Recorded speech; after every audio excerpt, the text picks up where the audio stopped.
sembah Dia. Roh Kudus sedang bekerja di tempat ini. Buka hatimu. Bawa hidupmu kepadanya.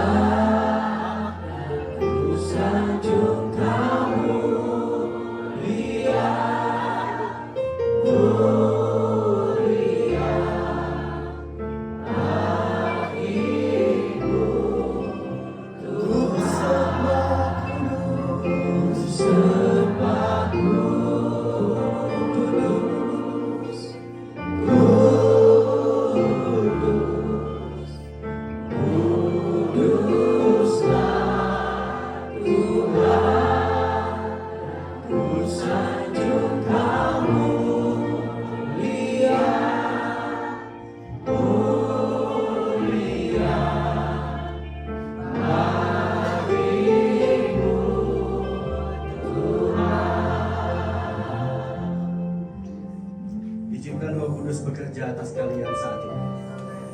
Saya merasakan bagaimana kasih Roh Kudus sedang bekerja atas tempat ini. Engkau yang datang tadi dengan rasa sakit di bagian tubuh, katakan, ku sembah Engkau Tuhan.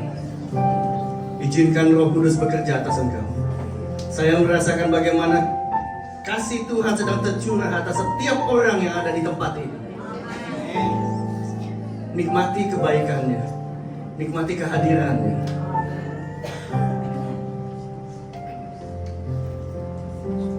Ku sembah, Roh Kudus jamah anak-anakmu. Roh Kudus jamah anak-anakmu, membawa kesembuhan untuk mereka, menyegarkan jiwa mereka, hati mereka Tuhan. Roh Kudus, kami undang kuasa-Mu Tuhan sebebas-bebasnya atas tempat ini Tuhan.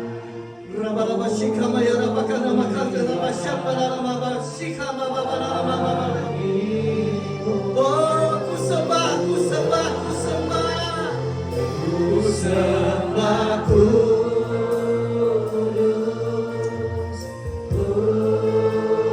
ini anak-anak-Mu Tuhan, ini anak-anak-Mu Tuhan yang datang dengan pengharapan, yang datang dengan kerinduan, yang datang dengan kebutuhan Tuhan. Ku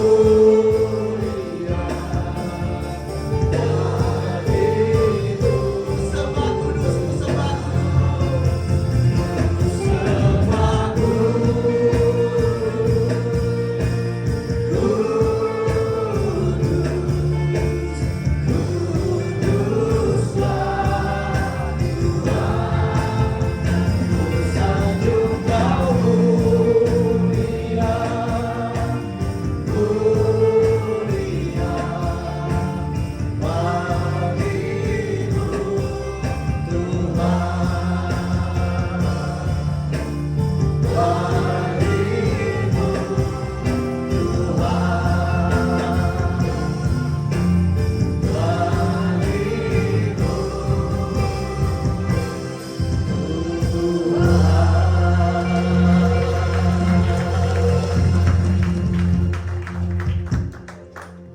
betapa kami merasakan kebaikan-Mu Tuhan. Yang tadi datang dengan satu keluhan, ada rasa sakit di badannya, di pinggang, di kakinya. Boleh Engkau rasakan kuasa kesembuhan itu sedang berjalan atas hidupmu, atas tubuhmu. Jangan kau berpikir bahwa engkau sedang sakit, bahwa engkau lemah. Engkau datang ke tempat ini, tempat di mana Tuhan membuka hadiratnya untuk engkau. Ada tahta kerajaan Allah di tempat ini. Segala kelemahan akan ganti jadi kekuatan. Segala ketakutan akan ganti jadi kelegaan. Duka citamu akan dibalut dengan sukacita. Kasih Tuhan yang sudah mati buat engkau dan bangkit juga buat engkau. Karena Dia berkata kepada satu persatu dari kita semua di sini, anakku, aku mengasihimu. Mari terima kasihnya Tuhan. Terima kebaikan Tuhan. Tuhan, betapa kami menikmati Engkau Tuhan. Kami tahu Kau mengasihi kami. Terima kasih untuk kesempatan kami beribadah kepadamu. Terima kasih Engkau masih izinkan kami datang ke rumah-Mu. Terima kasih kami masih boleh menyembah memuji Engkau. Terima kasih kami masih boleh mendengarkan firman-Mu. Karena itu Tuhan, inilah tubuh kami, jiwa kami, roh kami. Yang terbaik yang kami punya, yang kami miliki saat ini Tuhan. Kami buka dan kami persembahkan hanya untuk Engkau. Cuma ini yang bisa kami berikan sebagai rasa syukur kami kepadamu. Kami sediakan telinga dan hati kami untuk mendengar dan menangkap akan firman-Mu sebaik-baiknya. Karena firman-Mu lebih tajam daripada pedang bermata dua. Engkau akan membentuk kami karena kasih-Mu. Bapak, terima kasih. Berfirmanlah, anak-anak-Mu siap mendengar, ini tahta-Mu. Berbicaralah, kami anak-anak-Mu akan menghormati Engkau dengan seluruh keberadaan kami. Di dalam nama Yesus, kami sambut firman Tuhan. Haleluya. Amin. Silakan duduk Bapak Ibu. Gimana? Enakan tempat baru apa tempat yang kemarin nih? Hah? Saya enak nih, bisa kelihatan semua mukanya nih. Nah, nggak ada yang bisa ngumpet di belakang teman depannya nih sekarang nih. Ya, nggak bisa apa Bu? Ngantuk? Ngantuk bisa, tidur nggak bisa ya? Karena yang melihatnya tinggi orangnya. Bukan saya, yang lebih tinggi juga ngelihat nih. Nah, Roh Kudus lagi melihat Bapak Ibu semua. Ya, amin. Oke, hari ini kita mau ngomong tentang kuasa tersembunyi dari berserah. 1 Petrus 5 ayat 7 katakan, serahkanlah segala kekhawatiranmu kepadanya, sebab Ia yang memelihara kamu. Kenapa kita mau bicara soal berserah? Karena ini salah satu hal yang sangat penting yang banyak orang suka lupa. Ya, tiap dari kita mungkin banyak yang sudah rajin ibadah, rajin doanya, doa puasa karena memang pengen mencapai sesuatu dengan doa, atau puasa karena memang nasinya lagi habis, saya nggak tahu. Ya, tetapi ada doa puasa, ada ibadah, ada kita bisa doa bahasa roh. Kita punya permohonan doa yang sudah bertahun-tahun kita doakan. Tetapi banyak juga dari kita yang kecewa. Udah doa, udah bahasa roh, udah saat teduh, udah ibadah, tapi doa saya tidak Tuhan jawab, tidak Tuhan kabulkan, atau jawaban Tuhan kok enggak melulu ya, kapan iyanya? Sering kali kita kecewa, Bapak Ibu, teman-teman. Nah, hari ini kita mau belajar apa sih yang kurang dari yang selama ini kita lakukan, ya? Yang sering kali kita lupa gitu ya.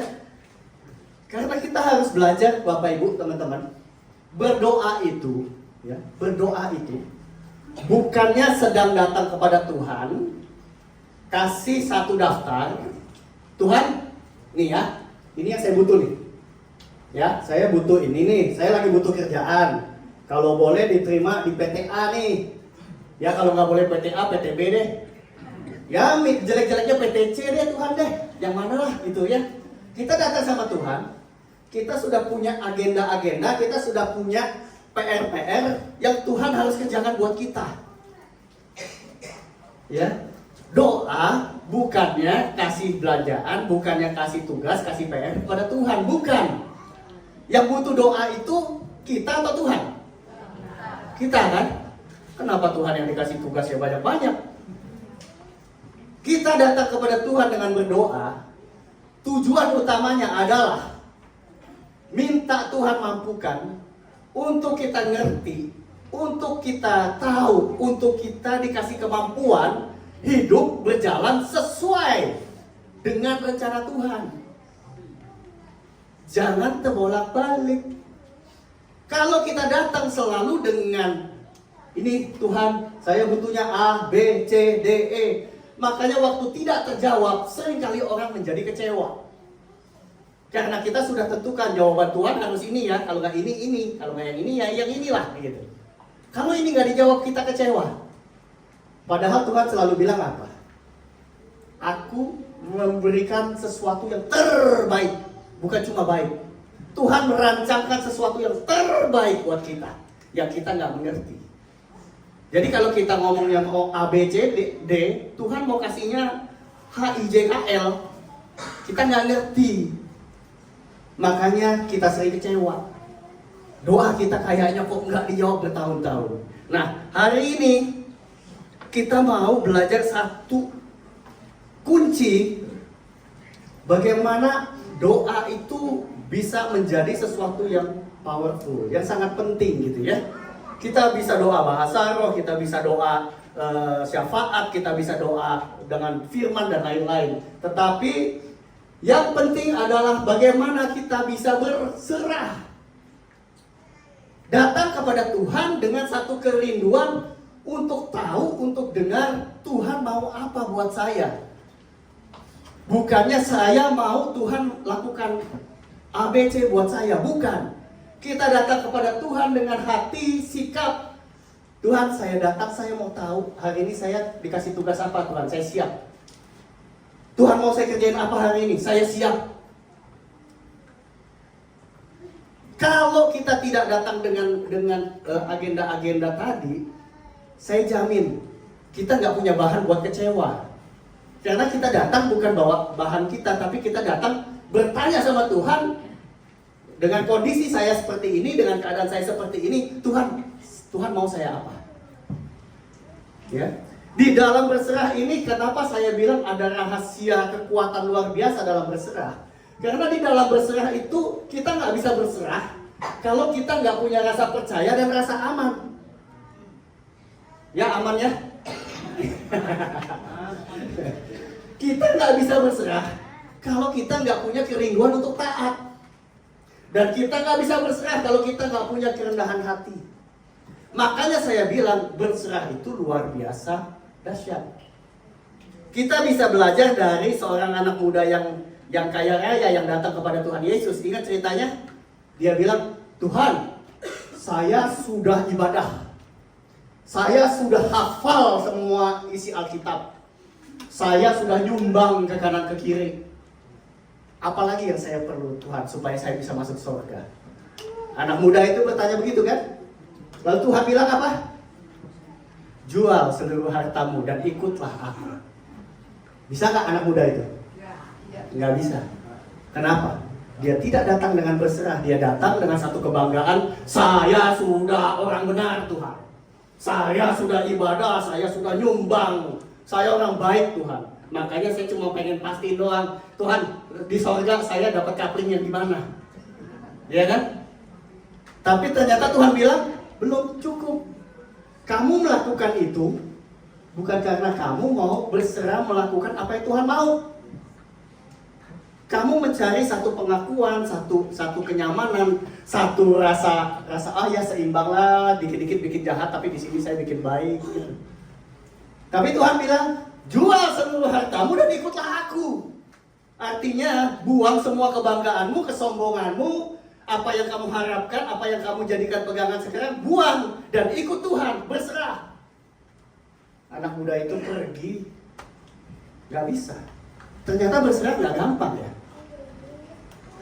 Kenapa? Karena di dalam berserah ada percaya, rasa aman, ketaatan, kerendahan hati, dan ada puasa. Kita bisa punya percaya dan rasa aman, tetapi kita belum tentu berserah. Ya. Karena nggak gampang teman-teman Bapak Ibu. Karena ini semua pasti punya proses. Nggak serta-merta kita bisa percaya. Nggak mungkin kan kita percaya begitu aja kalau kita nggak kenal, ya kan? Nggak mungkin kan? Coba saya bilang, Ibu Likia tolong gantiin Erwin ya, kamu pegang multimedia ya. Saya percayakan multimedia sama kamu. Pegang aja belum pernah. Ya, iya. Nanti saya bilang, iya lagu Ku Menyembah yang keluar film kartun. Kenapa? Kita tidak bisa mempercayakan sesuatu kepada seseorang yang kita nggak kenal. Makanya nggak gampang. Ya. Makanya tidak mudah, tapi kalau kita membaca kisah-kisah di Alkitab, ini adalah orang-orang yang sudah berhasil. masuk di dalam rahasia kedahsyatan berserah. Mereka bukan cuma datang tidak dengan agenda sendiri, mereka itu berani untuk menjalani proses dan tantangannya. Kalau enggak, Maria waktu Tuhan bilang kamu akan mengandung anak dari Roh Kudus, dia nggak akan mau. Jadi tetangga akan ngomong apa? Nanti saya diomongin kiri kanan, belum nikah, udah mengandung, amit-amit. Maria kalau tidak berserah, dia nggak akan mau. Sadrak, Mesak, Abednego dikatakan kalau kamu nggak menyembah patung raja, kamu akan dilempar ke lautan api. Kalau mereka nggak berserah, ya udah, susahnya apa sih? Tinggal pura-pura begini aja di depan patung. Cuma pura-pura aja kan nggak apa-apa. Tapi Sadrak, Mesak, Abednego bilang apa? Tidak. Kalau Tuhan pasti sanggup menolong kami. Tetapi kalau Tuhan tidak menolong kami pun, kami tidak akan menyembah Allah lain. Itu berserah. Kita tahu ceritanya. Mereka masuk ke dapur api. Tetapi malaikat melindungi mereka. Rambutnya saja tidak ada yang gosong. Masalahnya, adakah keberanian buat kita berani berserah? Dahsyat. Percaya itu dahsyat. Taat itu dahsyat. Rasa aman itu dahsyat. Makanya Tuhan berkata, aku berkata kepadamu, ya, Matius 8 ayat 3, sesungguhnya jika kamu tidak bertobat dan menjadi seperti anak kecil ini, kamu tidak akan masuk ke dalam kerajaan sorga. Bagaimana kita bisa berserah? Tuhan bilang, kamu mesti kayak anak kecil. Waktu masih kecil, kita itu tidak pernah curiga sama papa mama kita. Papa mama ajak kemana? Hayu. Ya. Bahkan kalau papa mama kita mau pergi, kita nggak diajak, kita akan minta ikut. Papa ikut. Siapa yang lagi ngalamin nih anaknya mau ikut terus? Ya? Anak kecil maunya nempel sama orang tuanya. Dan mereka selalu percaya apapun yang orang tuanya lakukan, orang tuanya bawa, selalu baik buat dia. Itulah Tuhan bilang, kamu kalau punya iman seperti anak kecil, barulah kamu bisa melihat surga. Dulu waktu saya kecil, suka diajak berenang sama papa, mama gitu ya. Nah, di kolam renang, diangkat tuh di sini sama papa tuh. Saya duduk di bahunya papa, ya kan? Nggak takut. Saya pikir, papa saya mah gede, keker, kuat, aman, ya kan? Tiba-tiba dicemplungin, jebur, gitu kan? Tapi saya nggak takut. Saya percaya papa saya akan tolong. Seringkali kita ini kadang-kadang sudah merasa sok dewasa, sok remaja, sok dewasa. Kita tahu anak remaja kayak apa sekarang? Nggak seperti anak kecil lagi. Kalau diajak, yuk ikut. Mau kemana? Sama siapa? Nanti di sana ada siapa? Saya nanti ngobrolnya di sana sama siapa? Beneran? Banyak pertanyaan. Nah, kita kayak anak remaja itu nggak ke Tuhan. Tuhan, kalau saya seperti Abraham dibilang, pergilah ke tanah yang akan kutunjukkan kepadamu, gitu. Tanahnya di mana? Jauh nggak? Naik busnya berapa kali? Keretanya mahal nggak? Ntar di sana saya kerjanya apa? Malaikat bilang, ribet tuh, gak jadi deh, gitu ya. Kita harus jadi seperti anak kecil. Tapi kita juga jangan kayak anak kecil terus. Kayak anak kecil itu imannya, percayanya sama Tuhan, rasa amannya sama Tuhan, itu kayak anak kecil. Terus kita mesti kayak remaja apanya? Jangan sok taunya. Jadi kayak remaja adalah semangatnya. Anak muda kan gak pernah takut, ya kan? Semangat terus. Gagal coba lagi, itu anak muda. Nah, dan kita suatu waktu harus dewasa. Dewasa dalam pengetahuan iman, dalam hikmat, dalam tanggung jawab, dalam konsisten, itu kita harus dewasa. Tetapi di dalam rasa percaya, di dalam rasa aman, jadilah seperti anak kecil. Ya, di situ kita bisa mendapatkan rasa percaya, rasa aman. Ya, amin. Biarpun di sini 70 tahun, 80 tahun, 60 tahun, tetap iman percaya seperti anak kecil. Bisa nggak? Bisa nggak? Benar. Ntar Tuhan suruh apa? Saat teduh, doain aja, jangan marah sama dia yang nyakitin kamu, doain aja, ntar tanya-tanya. Terus kalau gua doain dia diberkatin tuh. Gua dapat apa? Dia nyakitin gua tuh. Masa dia yang diberkatin Tuhan enak amat? Gua disakitin, gua dibohongin, gua ditipu, dia beli mobil Tuhan. Ini Tuhan gak adil. Bener gak? Jangan kayak begitu. Percaya aja waktu Tuhan bilang doain musuhmu, berkati mereka. Kenapa? Pembalasan adalah milik Tuhan. Bagian Tuhan memastikan bahwa hati kita bersih, memastikan bahwa hidup kita benar, memastikan bahwa kita dan hidup kita ini punya wadah yang siap buat diberkati. Amin.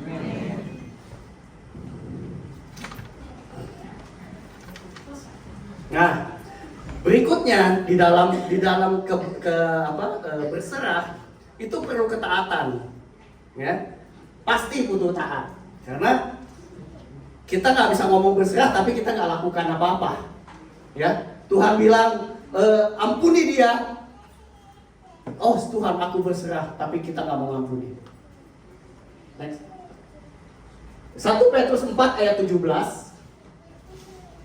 Coba ini ayatnya lebih gede. 1 Petrus 4 ayat 17 katakan begini.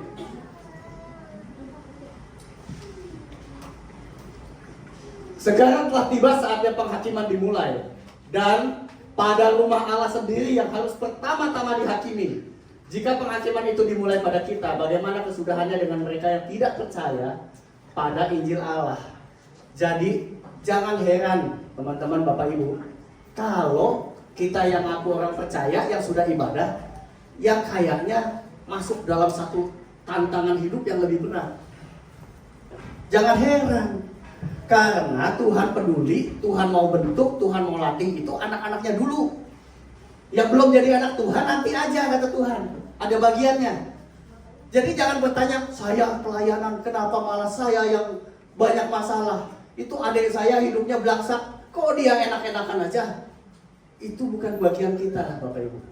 Tuhan bilang, karena kamu itu anak, ada di dalam rumah Tuhan, makanya Tuhan sebagai orang tua itu ngedidik, ngebentuk, ngajarin supaya apa? Anak-anaknya ini tumbuh berkualitas, jadi bagus. Nanti yang di luar rumah, yang bukan anak-anak, nanti urusannya. Gak usah kita pikirin, ya. Itulah sebabnya kita mesti taat. Ya, next. Tadi. Jadi dikatakan belum. Boleh. Nah, Tuhan nggak butuh kehebatanmu. Tuhan nggak butuh kita hebat. Ya. Yang Tuhan butuh itu ketaatanmu. Ketaatanmu. Saya pernah cerita kali ya dulu ya. Waktu itu kan papa saya dulu sempat menentang. Dulu sempat nggak suka banget kalau saya itu ibadah, kalau saya itu ikut Tuhan Yesus. Dulu papa saya nggak suka. Tapi waktu saya sedang semangatnya itu, di kantor tiba-tiba ada satu dorongan yang berulang-ulang mendorong saya, kamu mesti datang ke kantor papamu. Ngapain Tuhan? Cuma untuk bilang, papi, Tuhan Yesus sayang papi.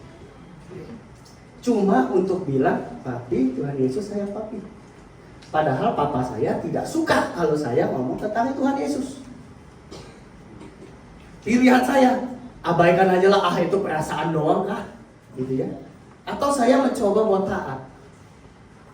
Akhirnya saya taat tuh, saya keluar kantor, terus berangkat ke tempat kantor papa saya, masuk ke ruangan dia. Itu mau ngomong aja saya muter-muter dulu tuh, ngomongnya mulainya gimana ya gitu kan, ngobrol dulu, ngapain kesini? Iya nih kebetulan mau ke customer lewat sini gitu ya, ngomong sampai akhirnya saya ngomong juga, tapi Tuhan Yesus bilang Tuhan Yesus sayang sama papi. Tahu hasilnya? Mau tahu hasilnya? nggak ada hasil apa-apa. Nggak ada hasil apa-apa. Mungkin apa yang saya kerjakan sebenarnya bukan buat papa saya. Yang saya kerjakan adalah Tuhan mau lihat saya taat atau tidak. Waktu saya taat, hasilnya nanti buat saya. Hasilnya nggak ada. Papa saya bilang, oh ya, udah selesai, nggak ada kelanjutannya. Tetapi dari situ saya mulai terbiasa mengikuti dorongan yang Tuhan kasih untuk taat. Dari situ saya mulai belajar mengetahui teguran Tuhan.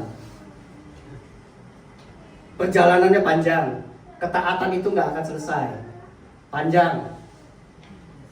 Ya, sama suami istri juga kan kita awalnya untuk berubah itu, untuk berubah kadang-kadang ya, apalagi suami-suami ya, rasanya enak aja nih istri nih ngebantah mulu ya, gitu kan. Kita ribut, ya kan? Dan kita berasa, wah ada suami loh, kepala loh, imam loh, gitu kan? Tapi kalau Tuhan bilang kita harus berubah di dalam segi-segi, kadang-kadang kita nggak langsung bisa, teman-teman Bapak Ibu, nggak langsung bisa. Tapi sedikit demi sedikit belajar buat taat. Ini ada istri saya nih, saya berani ngomong, saya ada perubahannya.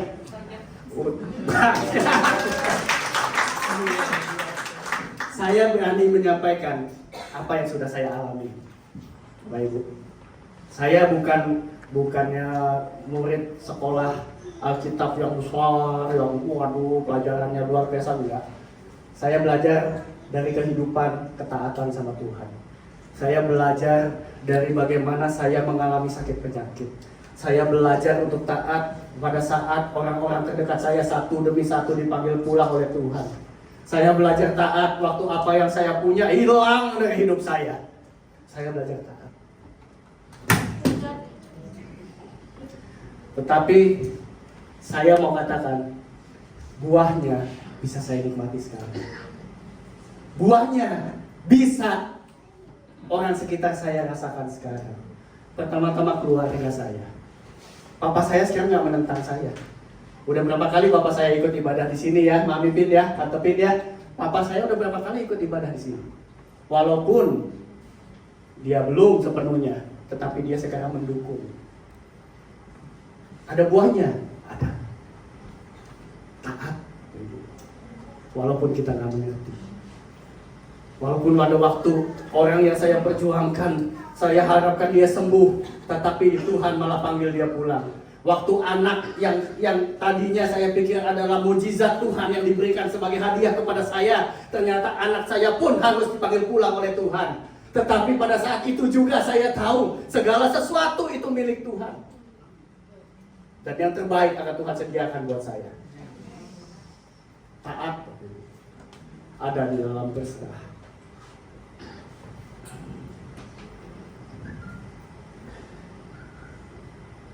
Ketaatan itu proses, kita harus belajar.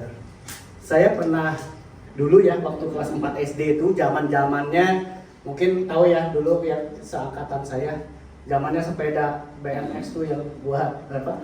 Main-main sepeda keliling-keliling kompleks segala macem ya. Saya pengen tuh punya sepeda.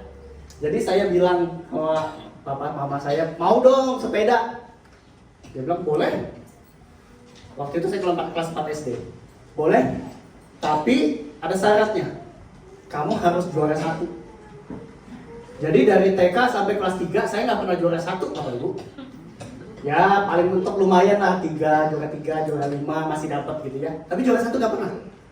Tapi waktu ditantang mau dapat sepeda harus juara 1, langsung Bapak Ibu. Kelas 4 saya juara 1. Wih, dapat sepeda. Tiba-tiba saya pulang sekolah, sore-sore pulang kegiatan, ada sepeda di rumah saya. Baru kinclong. Cuma masalahnya satu, saya belum bisa naik sepeda. Kan belum pernah punya. Belum pernah punya, gimana bisa belajar?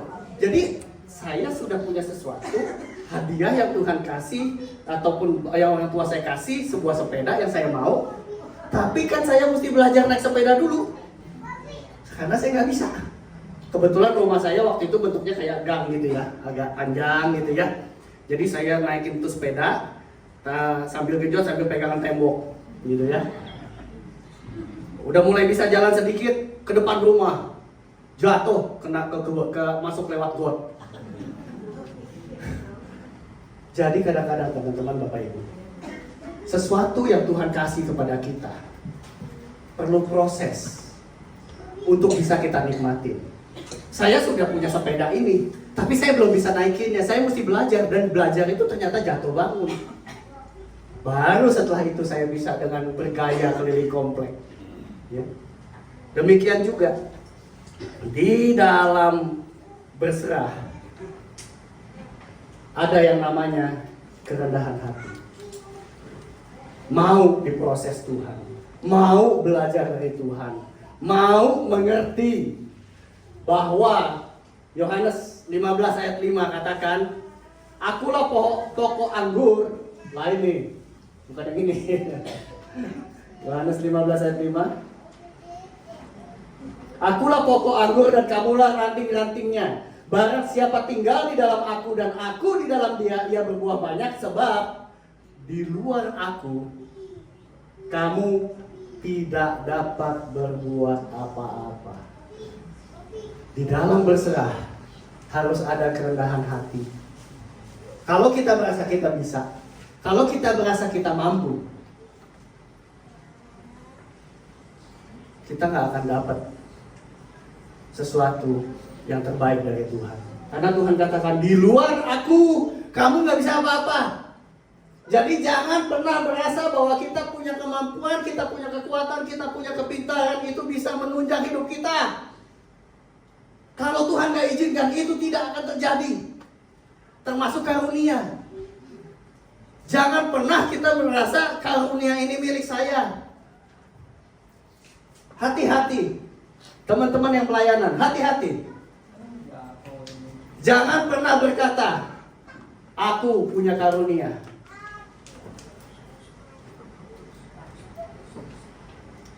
Seringkali orang-orang yang dikasih karunia untuk melayani Tuhan, ada satu kata yang saya kadang-kadang, dulu saya ada ikut satu kayak seminar Roh Kudus katanya.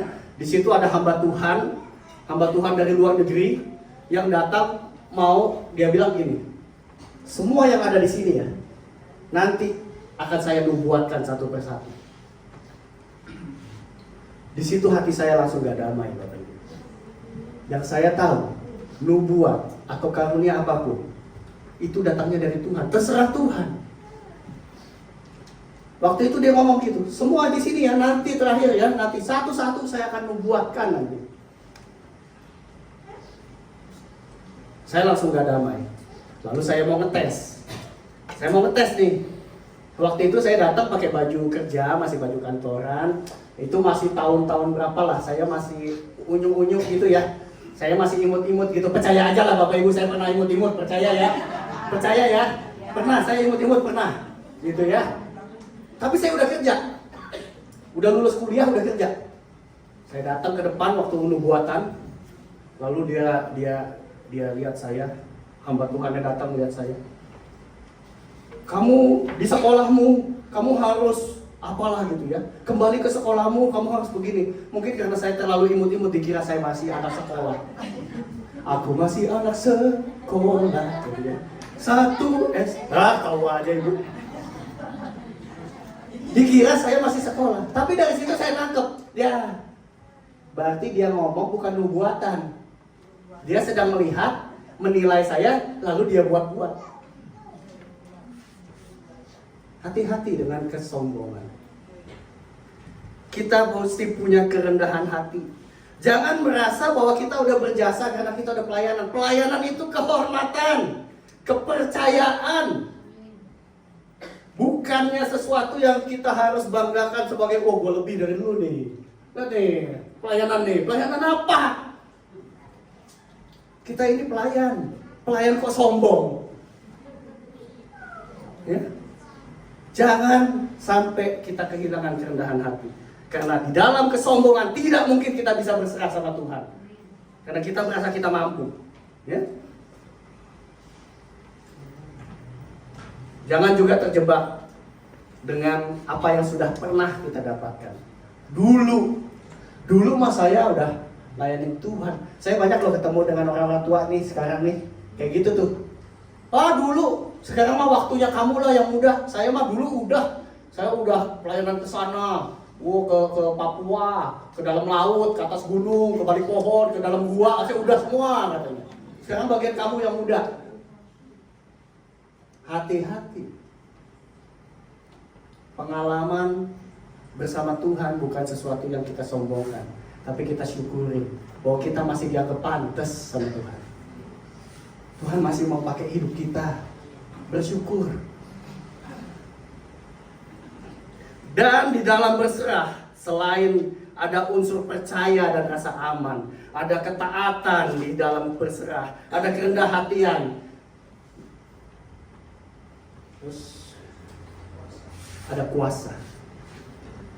Waktu kita berserah, disitulah kita akan melihat kuasa. Daud waktu datang kepada Goliat cuma bawa ketapel, diketawain semua orang, cuma pakai ketapel. Datengin raksasa yang pakai senjatanya tombak segede gitu. Dia bilang, Raja Saul dan yang lainnya katakan, udah biarin aja lah. Kalau dia kalah kan kita juga gak malu. Biarin aja dia yang malu gitu kan. Coba-coba aja dah. Tetapi Daud tidak datang cuma dengan ketapel. Ya. Dia datang, dia katakan, aku datangi kamu dengan Allah Israel. Aku datangi kamu dengan Tuhan yang besar. Aku pernah membunuh harimau, aku pernah bunuh beruang, aku pernah bunuh serigala bersama dengan Tuhanku. Kamu juga gak lebih dari binatang-binatang itu. Ada satu kerendahan hati, ada satu penyerahan diri, berserah. Disitulah baru ada kuasa kemenangan. Bayangin Bapak Ibu, Joshua disuruh perang, ngambil tanah Kanaan, tembok Yeriko. Caranya gimana? Baris, jalan, diem, jangan ngomong. Baris, jalan, kelilingin tembok, jangan ngomong. Kira-kira nih pasukan yang suka perang, pasukan-pasukan yang biasanya menghadapi musuh, pikirannya gimana kayak gitu? Ini Joshua ngajak kita perang atau main uler-uleran katanya? Jalan, diem. Gak boleh ngomong, diem, kelilingin, diem. Nanti sampai Imam Lewi yang membunyikan musik 1 hari. Besok, tanya lagi Joshua, gimana kita perangnya, gimana kita serang temboknya? Baris, jalan, diem.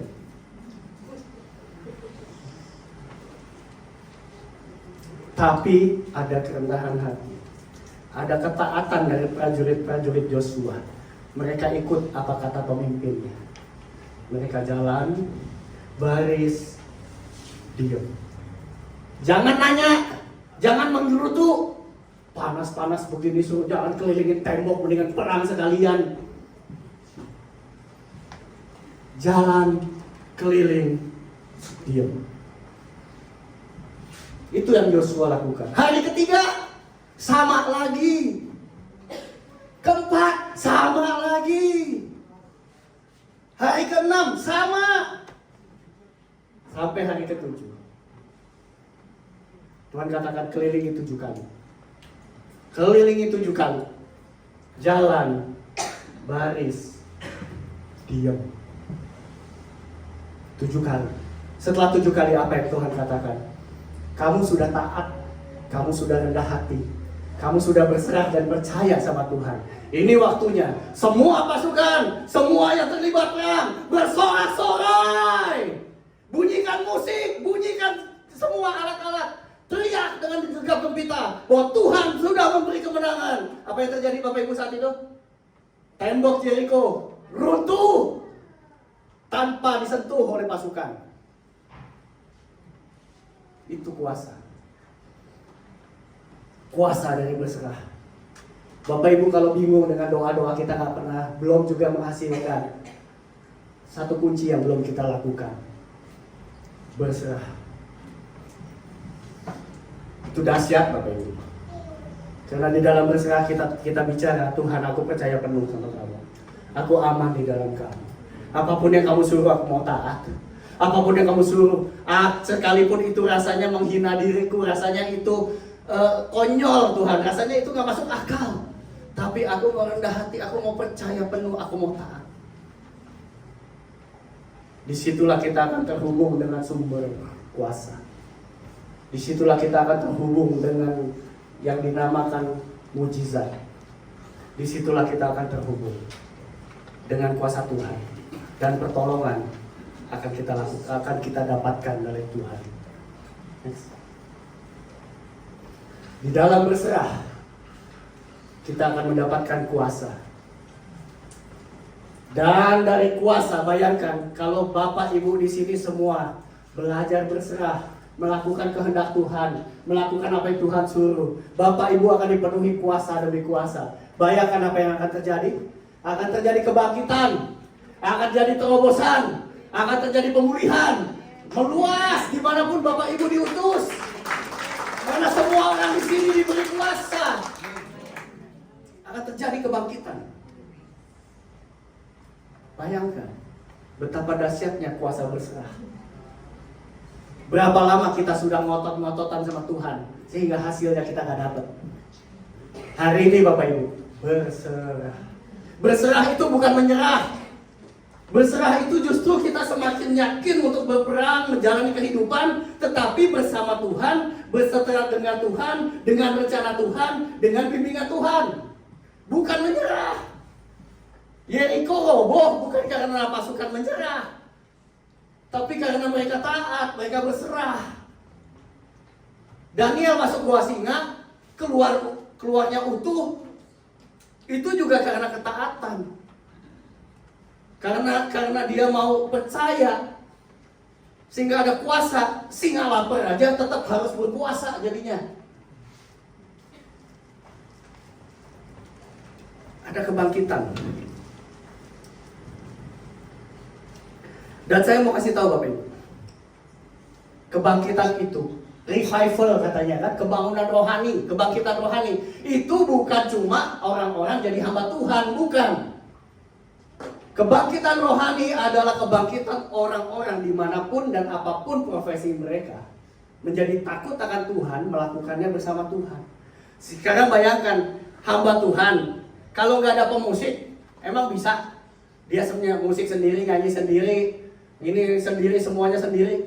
Kalau kita melayani, pemusiknya juga takut Tuhan, yang main keyboard takut Tuhan, WL singer semuanya juga orang-orang yang berserah sama Tuhan. Dahsyat Bapak Ibu. Lalu pengusaha, ada jemaat-jemaat yang pengusaha, emangnya bisa gereja berdiri sendiri tanpa ada yang bantu dananya? Emangnya gereja tanpa dana bisa jadi besar? Ada pengusaha-pengusaha yang dibikin Tuhan untuk taat, untuk berjalan sama Tuhan, untuk bisa merasakan hati Tuhan yang mau membangun gerejanya. Ada tukang kabel yang takut sama Tuhan, yang mau kerjakan sesuatu buat Tuhan. Semuanya Bapak Ibu sedang kerja di mana? Bapak Ibu jaga toko, takut Tuhan, taat sama Tuhan, layani pembeli seperti engkau mendapat satu kehormatan dari Tuhan. Saya percaya berkat bisa mengejar Bapak Ibu. Itu terjadi kebangkitan. Bukan cuma di gereja, bukan cuma hamba Tuhan. Di bengkel, di toko, di kantor, di rumah, di sekolah, semua kalau ada anak-anak Tuhan akan terjadi kebangkitan. Itu namanya kebangkitan. Bukan cuma waktu KKR, bukan cuma waktu di gereja, bukan cuma sama pelayanan hamba-hamba Tuhan, bukan. Di rumahmu, jadikan itu kebangkitan. Kenapa? Karena engkau berserah sama Tuhan. Engkau percaya, engkau taat, engkau rendah hati di hadapan Tuhan. Maka kamu akan punya kuasa. Waktu suamimu gak pernah berubah selama ini, waktu engkau mulai berjalan dalam berserah, taat, takut sama Tuhan, percaya sama Tuhan, perkataanmu yang biasanya kamu ngomong, Mas, jangan rokok mulu, rokokmu aja diomongin mulu. Tiba-tiba suatu hari kamu bilang, Mas, jangan rokok mulu. Oh iya ya, asapnya gak sehat ya. Coba ya, saya coba ya berhenti rokok. Bisa berubah Bapak Ibu. Kenapa? Ada kuasa dari berserah. Bapak Ibu punya kuasa. Perkatakan hidupmu, perkatakan keadaanmu. Percaya sama Tuhan. Kamu bilang gak bisa berubah, Tuhan bilang aku bisa ubah. Kamu bilang gak ada jalan keluar, Tuhan bilang aku punya jalan keluar.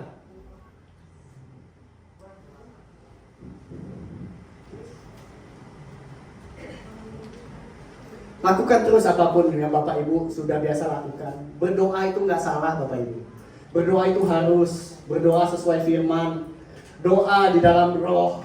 Tekun dengan berdoa. Bersyukur dalam setiap proses yang kita jalanin. Bermohonan kita angkat, bersyafaat dengan Tuhan. Itu wajib, bagus, dan penting.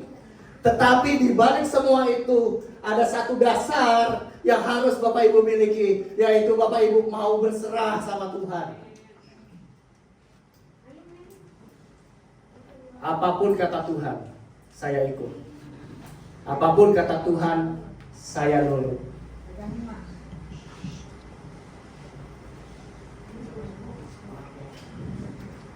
Jadi apapun yang kita lakukan, ingat, kadang-kadang kita diminta apa? Ayo kita doa puasa.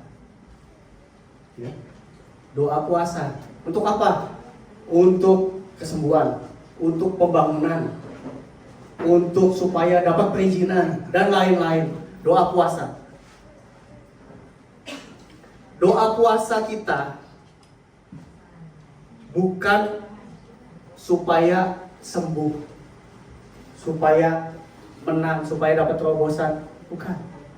Doa puasa kita adalah untuk membawa masalah kita itu ke depan Tuhan dan mengatakan, Tuhan, apapun rencanamu atas masalah ini, aku percaya, aku aman, aku taat, dan aku mau rendah hati mengikuti Engkau. Hasilnya, kesembuhan terjadi, kemenangan terjadi, terobosan terjadi, pemulihan terjadi. Itu hasilnya Bapak Ibu. Jalani prosesnya, maka kamu akan terima hasilnya.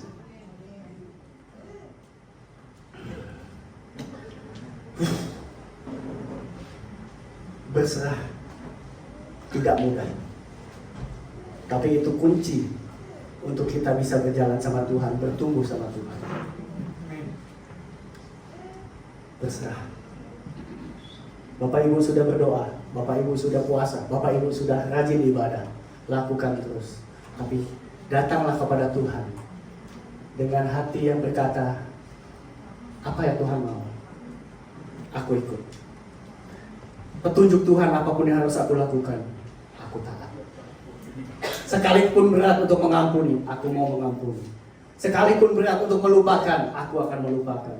Sekalipun berat Tuhan untuk kehilangan, tapi kalau Tuhan anggap kehilangan itu baik untuk kita, aku bersyukur. Saya berbicara atas dasar hidup saya, Bapak Ibu. Saya sudah berulang kali menyaksikan. Saya sudah kehilangan semuanya. Saya hilang pekerjaan, saya hilang uang, saya hilang orang-orang yang dekat dengan saya, orang-orang yang saya sayangi, anak saya, orang tua saya, pasangan saya. Saya hilang semuanya, sudah pernah saya rasakan. Jadi, apa yang saya katakan hari ini Bapak Ibu, sudah saya buktikan. Bukan cuma apa kata firman, tapi Tuhan sudah buktikan pada hidup saya. Saya bisa ada karena pada waktu saya berjuang, Tuhan sembuhkan mama saya. Tuhan biar mama saya sehat lagi. Tuhan biar mama saya masih bisa pelayanan lagi. Apa yang terjadi, mama saya makin lemah, tidak sadarkan diri, dan akhirnya pulang sama Tuhan. Apa yang saya katakan, Tuhan, aku bersyukur karena aku percaya Engkau mengasihi mama saya. Dan Tuhan tidak pernah merancang kejahatan buat hidup kita. Jangan takut. Melewatinya nggak mudah. Kehilangan itu nggak gampang. Bangkrut itu nggak enak. Ditipu itu sangat menyakitkan. Tapi serahkan sama Tuhan. Bapak Ibu mau pikirin, mau terus bawa itu dalam beban pikiran siang dan malam, bagaimana ngebalas itu orang, bagaimana tuh orang dia tahu rasa dia ya, berani sekali menipu saya ya. Nanti lu rasa itu. Bapak Ibu mau hidup seperti itu, Bapak Ibu sendiri tidak akan mendapatkan kemajuan dalam hidup. Lepaskan itu buat Tuhan. Lepaskan Bapak Ibu. Biarkan Tuhan menyayangi kita. Biarkan Tuhan yang menunjukkan bahwa Dia menyayangi kita. Hidup kita bisa berubah 180 derajat. Saya yang ada di sini saat ini, saya menikmati hidup saya. Kemarin istri saya ada kesaksian tuh. Istri saya kesaksian. Dia ditanya, kalau kesalahan nanya ini orang ini. Kamu doa minta apa sama Tuhan hari ini? Bapak Ibu tahu apa yang dia jawab? Saya tidak berani minta apa-apa lagi sama Tuhan. Apa yang saya punya hari ini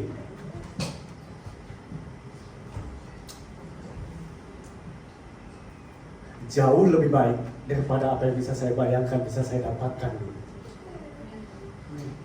Saya nggak punya permintaan lagi. Saya cuma mau berjalan, percaya kalau Tuhan selalu baik. Itu saksinya. Karena mau minta apa, udah saya nggak mau minta apa-apa lagi. Mungkin satu-satunya kerinduan adalah suatu hari Tuhan mau pakai hidup kami lebih lagi buat melayani orang. Tuhan mau pakai hidup kami lebih lagi untuk berguna buat kerajaan surga. Itu aja. Kami sudah punya lebih dari yang kami bayangkan bisa kami miliki. Roh Kudus terlalu baik. Terlalu baik Bapak Ibu. Mungkin yang tahu kisah-kisah kami, tahu kami pernah punya masa-masa yang sangat berat dalam hidup kami. Semalam istri saya juga kesaksian di komsel kami. Di dalam satu masa dalam kehidupannya, dia pernah sangat putus asa dan sempat berpikir, seandainya saya mati saja, mungkin masalah saya selesai. Tapi semalam dia bilang apa? Untung saya tidak mengakhiri hidup saya. Karena hari ini saya bisa sama suami saya. Saya bisa hidup yang seperti sekarang. Saya bisa melihat anak saya besar dan sekolah dengan baik. Saya bisa melihat kebaikan demi kebaikan Tuhan di setiap sudut hidup kami.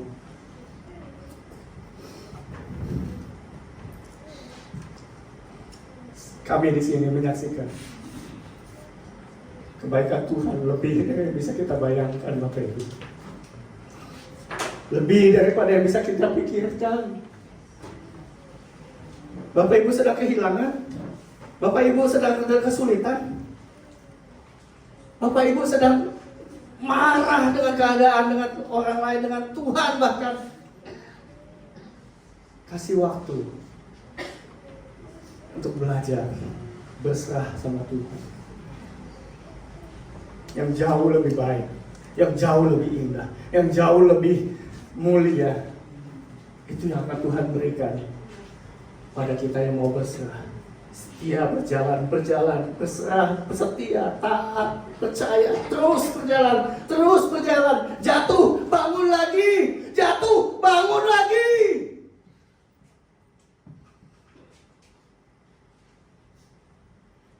Hidup Bapak Ibu belum terlambat untuk berubah. Saya nggak peduli Bapak Ibu ngomong saya kan sudah tua. Siapa yang tahu? Belum terlambat Bapak Ibu. Tanya Tuhan, apa yang bisa kita lakukan buat Dia? Apa yang Tuhan mau untuk kita lakukan? Masalah hidup kita Tuhan yang akan tanggung jawab. Masalah hidup kita Tuhan mampu merubahkan. Terlalu mudah buat Tuhan mengubah hidup kita. Tetapi ada bagian yang Tuhan tidak bisa lakukan sendiri. Hatimu. Maukah kamu serahkan sama Tuhan? Maukah kamu percayakan hidupmu sama Tuhan? Maukah kamu tidak menyimpan sakit hatimu, dendammu, marahmu sama orang yang menyakiti kamu, dan percayakan itu sama Tuhan? Itu yang Tuhan tidak bisa lakukan buat kita. Harus kita bawa hati itu kepada Tuhan dan katakan, aku Ku berserah, aku berserah pada Yesus Juru Selamat. Aku berserah. Kalau hari ini Bapak Ibu sudah dengar firman Tuhan, firman yang saya hidupi sendiri Bapak Ibu, firman yang saya alami sendiri Bapak Ibu. Kalau kami tidak menyerah kepada Tuhan, kalau kami tidak berserah sama Tuhan, kami gak akan bisa lewati masa-masa berat hidup kami. Berat. Orang-orang yang ada di sekitar kami sampai bertanya-tanya, bagaimana kamu bisa lewatin itu? Kamu kehilangan semuanya. Semua yang kamu banggakan hilang. Semua yang kamu sayangi diambil Tuhan. Bagaimana kamu bisa lewati itu? Pertanyaan yang sama yang hari ini Bapak Ibu harus jawab. Maukah kita menyerahkan hidup kita sama Tuhan? Kalau Bapak Ibu mau, nyanyikan ini sama-sama dengan saya. Aku berserah. Katakan dengan sungguh-sungguh apapun masalahmu saat ini. Aku berserah. Tuhan rindu menolong Bapak Ibu.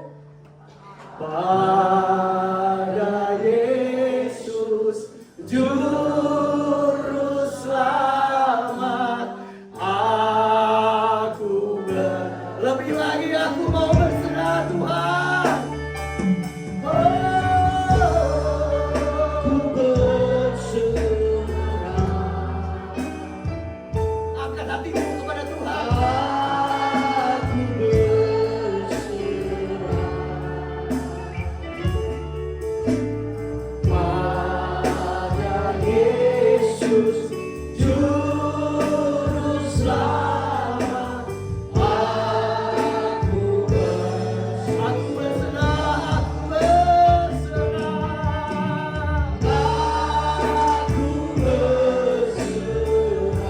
aku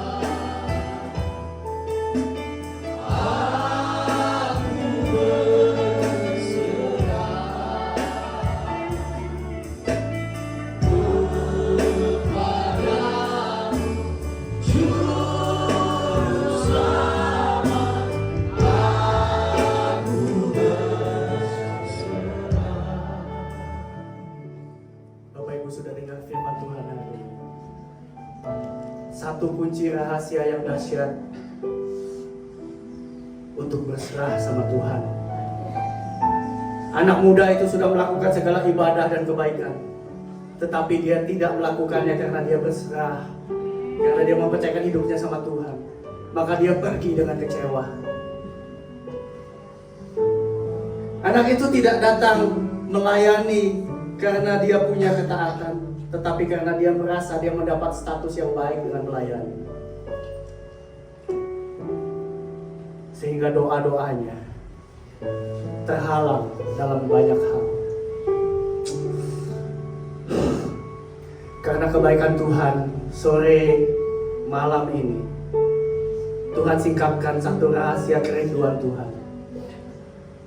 untuk kita bisa berserah, Bapak Ibu. Untuk kita bisa berserah. Berserah bukan menyerah.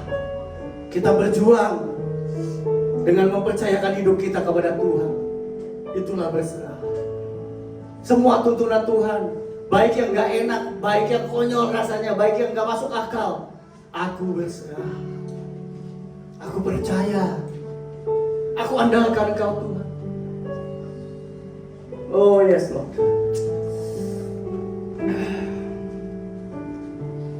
Maka engkau akan melihat bagaimana kuasa mujizat terjadi atas hidupmu.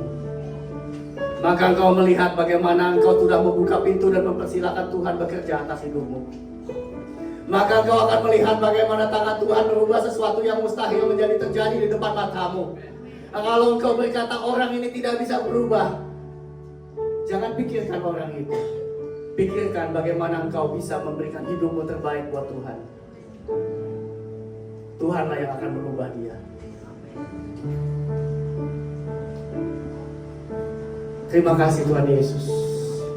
Ini rahasia yang sederhana, tapi rahasia yang besar, yang bagi sebagian orang sulit untuk dilakukan. Sekali lagi Bapak Ibu, kami mensyukuri segala apa yang kami miliki hari ini. Kami menikmati semua hal dalam kehidupan kami, karena kami menikmati bagaimana kami berjalan mesra kepada Tuhan. Yang baik-baik selalu Tuhan tunjukkan dalam perjalanan kami. Kalau Tuhan sudah tunjukkan kebaikannya bagi kami, saya percaya banget Tuhan ingin tunjukkan kebaikannya kepada Bapak Ibu semua. Tuhan mau tolong, Tuhan mau ubah. Serahkan sama Dia. Tuhan tidak bisa melakukan sesuatu pada sesuatu yang tidak kita serahkan sama Dia. Serahkan sama Dia, biar Dia lakukan sesuatu buat kita. Aku